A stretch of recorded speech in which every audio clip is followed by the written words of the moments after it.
Las frías baldosas de mármol de la mansión en Buenos Aires reflejaban la luz de la mañana con una indiferencia cruel, la misma que habitaba en los ojos de Alejandro Montenegro mientras veía a la policía esposar a Sofía, la criada. Ella no lloraba, pero su rostro pálido y sus ojos muy abiertos gritaban una injusticia que nadie parecía escuchar. Él, un millonario acostumbrado a dar órdenes y recibir obediencia, había dictado su sentencia sin dudar un instante. El valioso collar de su difunta esposa había desaparecido y Sofía, la última en limpiar la habitación, era la única culpable posible. El único sonido que rompía el silencio tenso era un zumbido agudo y angustiado proveniente del pequeño Mateo, su hijo autista de 8 años, que observaba la escena desde el umbral con las manos apretadas sobre sus oídos.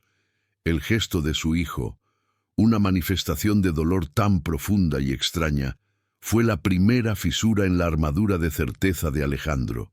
Mateo nunca emitía sonidos, nunca reaccionaba de forma tan visible.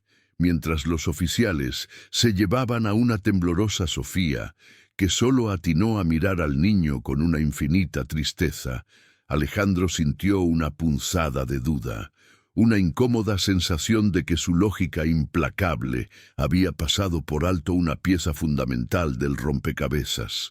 La casa, de repente, se sintió más vacía y silenciosa que nunca, un mausoleo de lujo y soledad. Si te está conmoviendo el inicio de esta historia, suscríbete al canal y déjanos un comentario, contándonos desde qué rincón del mundo nos estás viendo. Alejandro Montenegro era un hombre construido sobre cimientos de éxito y disciplina.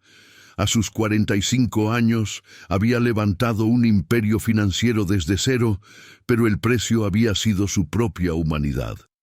Desde la muerte de su esposa, 5 años atrás, se había encerrado en un mundo de reuniones, cifras y un luto silencioso que compartía con nadie.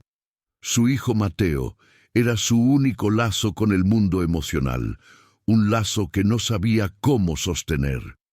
El niño vivía en su propio universo, uno de silencios, rutinas y sensibilidades que Alejandro, con toda su inteligencia para los negocios, era incapaz de descifrar.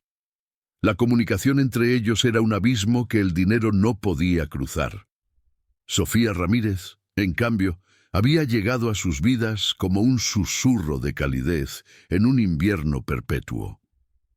Con 28 años y una vida marcada por la necesidad, había dejado su pequeño pueblo en busca de una oportunidad para ayudar a su familia.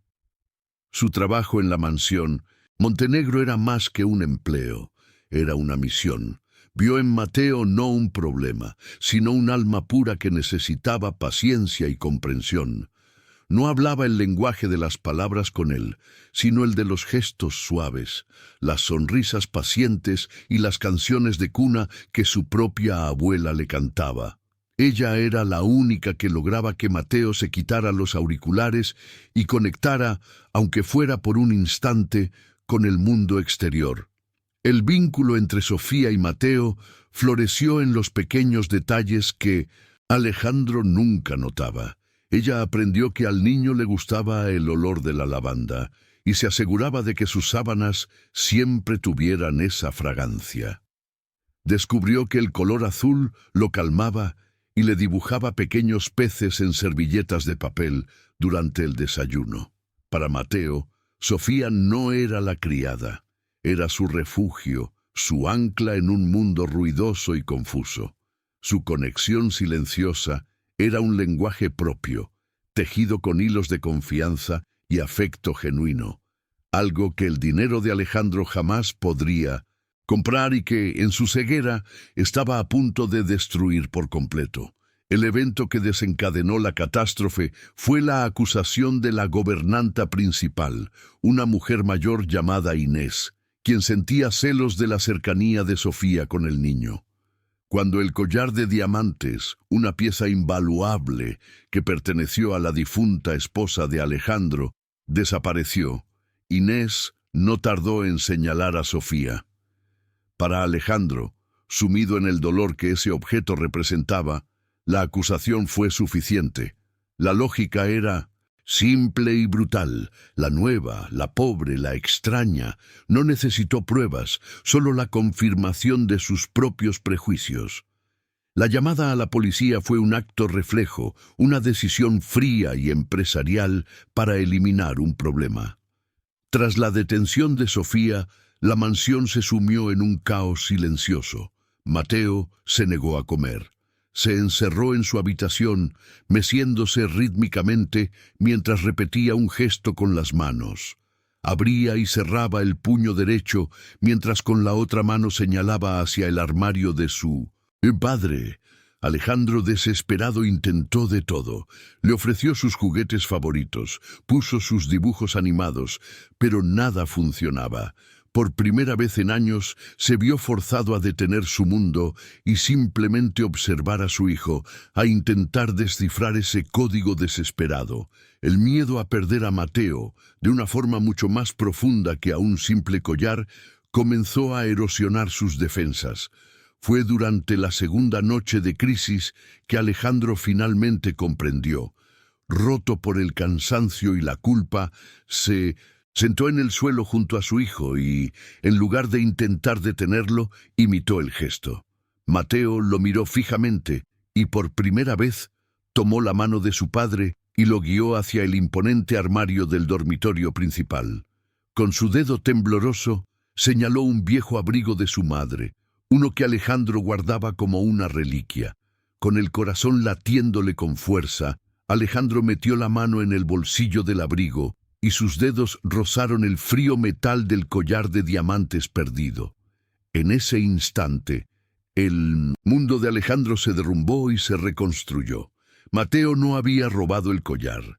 Lo había escondido, lo había guardado en el abrigo que aún conservaba el perfume de su madre, asociando el brillo del objeto que Sofía tanto admiraba en silencio con el recuerdo de su mamá. Era su forma de mantener cerca a las dos figuras maternas de su vida. La verdad lo golpeó con la fuerza de un huracán. Había encarcelado a una mujer inocente y, peor aún, había ignorado el grito de ayuda de su propio hijo. Sin cambiarse de ropa, corrió hacia su auto y condujo a toda velocidad hacia la comisaría, con una sola palabra resonando en su mente: perdón. El reencuentro en la fría sala de interrogatorios fue devastador. Sofía levantó la vista, sus ojos hinchados por el llanto, y vio a un Alejandro completamente transformado. No era el magnate poderoso, sino un hombre quebrado. «Perdóname», susurró él, con la voz rota. «Fui un ciego, un necio. Mateo, él lo tenía». Le explicó la verdad, no como una excusa, sino como una confesión de su propia ceguera emocional. Sofía no respondió con rabia, sino con una compasión que lo desarmó.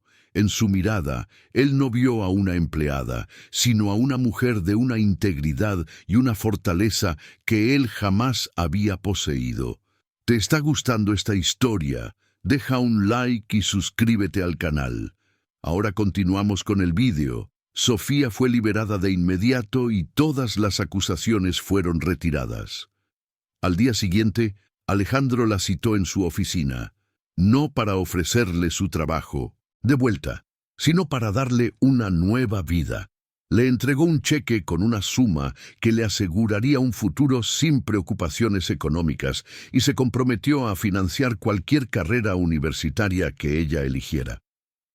«Usted le enseñó a mi hijo un lenguaje que yo no conocía», le dijo, «y me enseñó a mí una lección sobre la humanidad que había olvidado». La gobernanta Inés fue despedida sin contemplaciones y Alejandro inició un nuevo camino. Terapia con Mateo para aprender a comunicarse con él. El desfecho no fue un cuento de hadas, sino el inicio de una reconstrucción real y dolorosa. Alejandro vendió parte de su corporación para dedicar más tiempo a su hijo. Las tardes ya no eran de reuniones, sino de paseos por el parque, de aprender a entender los silencios de Mateo, de descubrir que el amor se manifestaba en un gesto, en una mirada, en la simple presencia. Sofía, aunque siguió su propio camino, se mantuvo como una figura importante en sus vidas, una amiga y guía en ese nuevo universo que estaban aprendiendo a navegar juntos, demostrando que los lazos del corazón son más fuertes que cualquier contrato. 2 años después, Sofía se graduaba con honores en psicología infantil.